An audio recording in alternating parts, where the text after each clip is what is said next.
বহুত পলিটিচিয়ানে এইটো কথা কয় কিন্তু তেওঁলোক হতাশাত ভুগি যায় যেতিয়া এমএলএৰ পৰা হয়তো এমএলএ হাৰি যায় আৰু ঘৰত মানুহ নহা হয় কিন্তু সেইটো কিন্তু নিজে পাইছোঁ এইটো দেই নাইটমেয়াৰ ন মানে জীৱনত বিশ্বাস কৰা যেতিয়া আমাৰ এটা ফেজ আছিলে 2011ৰ পৰা সেই ফেজটোত তাৰ আগলৈকে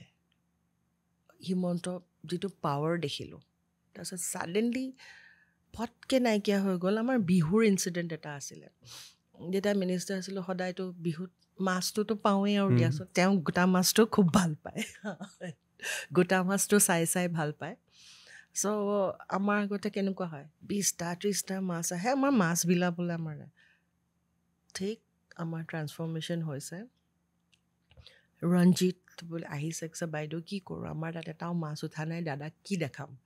মই গৈ পেলাই মাছ এটা কিনি আনি হিমন্তক দেখাইছোঁ হিমন্ত এইটো আমাৰ মাছ সেইটো হৈছে জীৱনৰ আটাইতকৈ ডাঙৰ সত্য তাৰমানে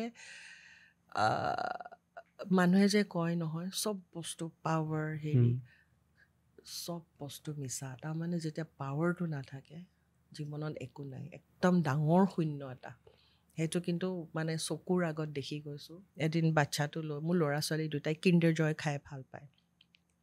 শ্ব'হামত লৈ যাওঁ মই ভাবাই নাই মই যেনেকৈ দেখিছোঁ হাঁহিছে মাতিছে মই গৈ হাঁহি দিলোঁ মুখখনটো ঘূৰাই থৈ গুচি গ'ল তেতিয়া মই জাষ্ট লাষ্টত এনেকৈ ঘূৰি চাইছোঁ মই চ' অ'কে তেখেত গভৰ্ণমেণ্ট অফিচাৰ আছিলে চ' গতিকে নেক্সট গভৰ্ণমেণ্টৰ আমি উই আৰ আউট সেইকাৰণে আমাক নামাতে চ' কিন্তু সেই সত্যটো আৰু চকুৰ আগত মানে এইটো নাইটমেয়াৰ বুলি ক'ব নোৱাৰে মানে এটা চাইক'লজিকেল ট্ৰমা বুলি কোৱা সেইটো সাংঘাতিক কষ্ট খায় কিন্তু দেই সেইটো জীৱন ভগৱানে কাকো নেদেখাওক মানে আজিৰ তাৰিখতে মাছকেইটা দিয়াটো এটা ফটো হৈ গৈছে আগতে এতিয়াতো আমি মাছ দিবলৈ ঘৰত চকী ৰাখিব লাগে চবেই বহি লৈ এটা এটাকৈ মাছ দিয়ে ফটো লয় মই তাকে ভাবিছোঁ জীৱনত এনেকুৱা দিন আহিছিলে যে মাছ এটা কিনি আনি দেখাব লগা হৈছে আৰু আজিকালি এতিয়া 50খন 60খনমান চকী থ'ব লাগে আৰু প্ৰত্যেকটা মাছৰ লগত মুখ্যমন্ত্ৰী অসমে ফটো তোলে তাৰমানে দিনবিলাক মানুহৰ কেনেকৈ বাগৰে আৰু কি চাই মানুহৰ কেনেকৈ আহে এতিয়াও